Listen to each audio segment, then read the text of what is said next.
వి cardiac multi speciality hospital star శ్రేణి limited లో సభ్యత్వం పొందండి. మీకు చేసుకునే పొదుపుపై అత్యధిక వడ్డీ పొందండి. మీ గోల్డ్ పై అత్యధిక విలువ.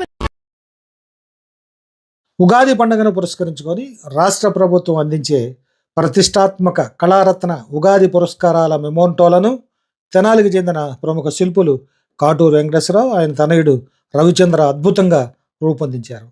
మంగళవారం కాటూరి ఆర్ట్స్ గ్యాలరీలో ప్రదర్శనకు ఉంచిన ఈ మెమోంటోలను తెనాలి తహసీల్దార్ గోపాలకృష్ణ సందర్శించి శిల్పుల పనితీరును ప్రత్యేకంగా అభినందించారు. ఈ సందర్భంగా ఆయన మాట్లాడుతూ గత కొన్నేళ్లుగా రాష్ట్ర ప్రభుత్వం ఉగాది పురస్కారాలను తెనాలి శిల్పులే తయారు చేయటం పట్టణానికి గర్వకారణమని కొనియాడారు.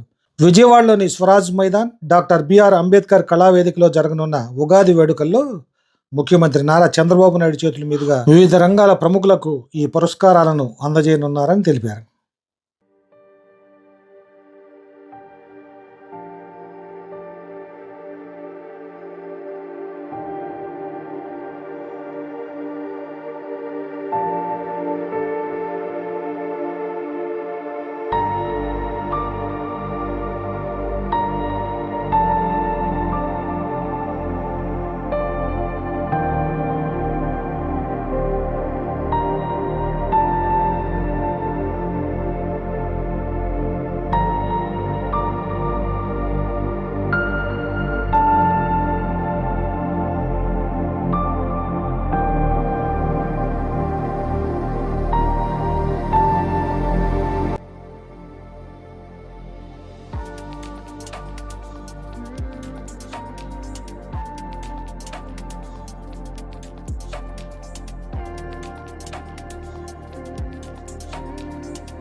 తొలి పండగ ఉగాది సందర్భంగా మన రాష్ట్ర ప్రభుత్వం అత్యుత్తమ ప్రతిభ కనపరిచిన కళాకారులకు కానీ మరి ప్రతిభావంతులకి సంఘ సంస్కర్తలకు కానీ మరి సమాజానికి ఎంతో కృషి చేసి సేవ చేసి సర్వీస్ చేసే వాళ్ళకి కానీ నాటకాలకి రంగస్థల కళాకారులకు కానీ మరి సినీ నటులకు కానీ అలాగే వివిధ రంగాల్లో కృషి చేసిన వాళ్ళందరికీ కళారత్న పేరుతోటి ఉగాది పురస్కారం పేరుతోటి సత్కరించడం ఆనవాయితీగా వస్తుంది.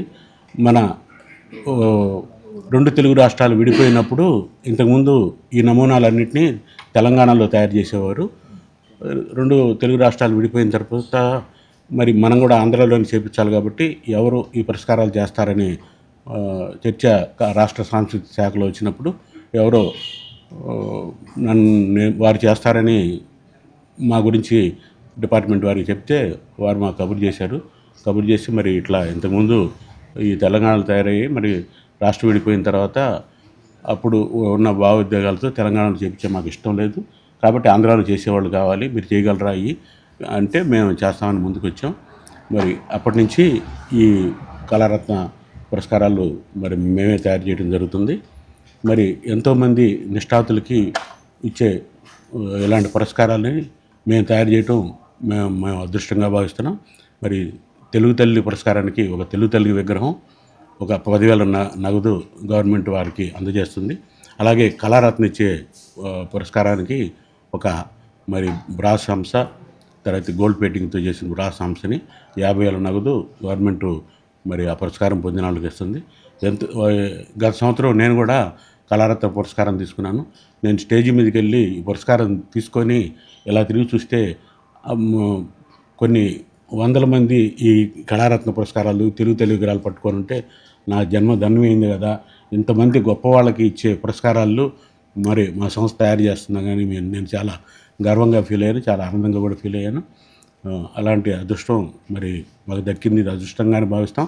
రేపు ఎన్నో వందల విగ్రహాలు తయారు చేస్తుంటాం కానీ మరి ఇది మా దృష్టిలో చాలా చిన్న వర్కే అయినా చాలా పెద్ద ఒక కార్యక్రమం కాబట్టి మరి రాష్ట్ర ప్రభుత్వం ఇచ్చే అత్యుత్తమ పురస్కారం కళారత్న ఉగాది అవి మా చేతుల మీద తయారయ్యటం మేము అదృష్టంగా భావిస్తున్నాం.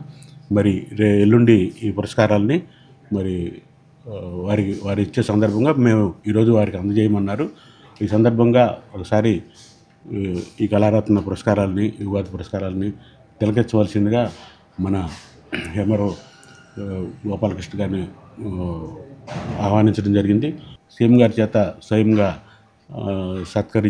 సత్కరింపబడ్డ మరి గోపాలకృష్ణ గారిని ఈ రోజున ముఖ్య అతిథిగా పిలిచాం. వారు కూడా ఆహ్వానించగానే వచ్చారు. వారికి ఈ సందర్భంగా మా తరపున, మా సంస్థ తరపున ధన్యవాదాలు తెలియపరుచుకుంటున్నాం. రాబోయే ఉగాది పురస్కరించుకొని రాష్ట్ర ప్రభుత్వం ప్రతిష్టాత్మకంగా వివిధ రంగాల్లో నిపుణులైన వారికి అందించే పురస్కారాలని మరి మన తెనాల్లో తయారవుతుందంటే నాకు కొంత ఆశ్చర్యంగా అనిపించింది చెప్పగానే.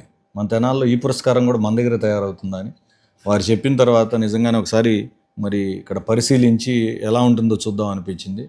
కళ్ళకు కూడా వితిన్ షార్ట్ స్పాన్ నాకు తెలిసి 20 రోజుల్లో తయారు చేసామని చెప్పారు. మరి అది చూస్తే కూడా చాలా జీవం ఉట్టిపడేలాగా నిజంగానే ఒక గొప్పగా పనిచేసిన వాళ్ళకి, ఒక కళల్లో గొప్పగా రాణించిన వాళ్ళకి ఇవ్వదగ్గ బహుమతిలాగా రాష్ట్ర ప్రభుత్వం మరి మన దగ్గర తయారు చేయాలి, తెనాల్లో వెంకటేశ్వరరావు గారికి ఈ అవకాశం ఇచ్చి మరి తయారు చేయించడం అంటే ప్రభుత్వం ఎంతగా వారిని నమ్మింది అనడానికి ఇది ఒక చిన్న ఉదాహరణ. గతంలో కూడా వారే చేశారని చెప్పారు. మరి వారికి ఒక గొప్ప అవకాశం ఇది. ఇది ఒక్కటే కాదు, ఇది ఇంకో చిన్న పని అని భావించడానికి ఏం లేదు. ఇది ఇంకొకళ్ళు చేసే పని కూడా కాదు. కిరీటంలోని వజ్రం అని భావిస్తాను నేను. తెనాలిలో కాటూరి శిల్ప కళాశాల నిర్మించడం, మరి ఇన్ని గొప్ప కళాఖండాలను ఇక్కడ చూస్తే అసలు లేని విగ్రహమే లేదు. మరి ఆ విగ్రహం కూడా ఏదో ఆషామాషిగా కాదు, చాలా అందంగా ఉట్టిపడేలాగా దానిలో నాణ్యత మరి అంత సూపర్గా చేస్తున్నారంటే, మన తెనాలి పేరుని అంత గొప్పగా నిలబెడుతున్నారంటే, వారైతే కొన్ని వందల సార్లు డయాసుల మీద అవార్డులు తీసుకొని ఉండొచ్చు కానివ్వండి, కానీ ప్రతిసారి నాకు కొత్తగా, చాలా ఆశ్చర్యంగా, చాలా అద్భుతంగా అనిపిస్తుంది. మరి వారిని ఈ సందర్భంగా హృదయపూర్వకంగా అభినందిస్తున్నా. భవిష్యత్తులో రాబోయే రోజుల్లో ఇంకా ప్రపంచ వేదికల మీద, అమెరికా లాంటి చోట్లకు కూడా పోయి మరి మన తెనాలి పేరుని మారుమోగించాలని, ఆ విధంగా దేవుడు అవకాశం ఇస్తాడని కూడా ఈ సందర్భంగా మరి ఇవన్నీ తయారు చేసినందుకు వారికి అభినందనలు తెలియజేస్తున్నా.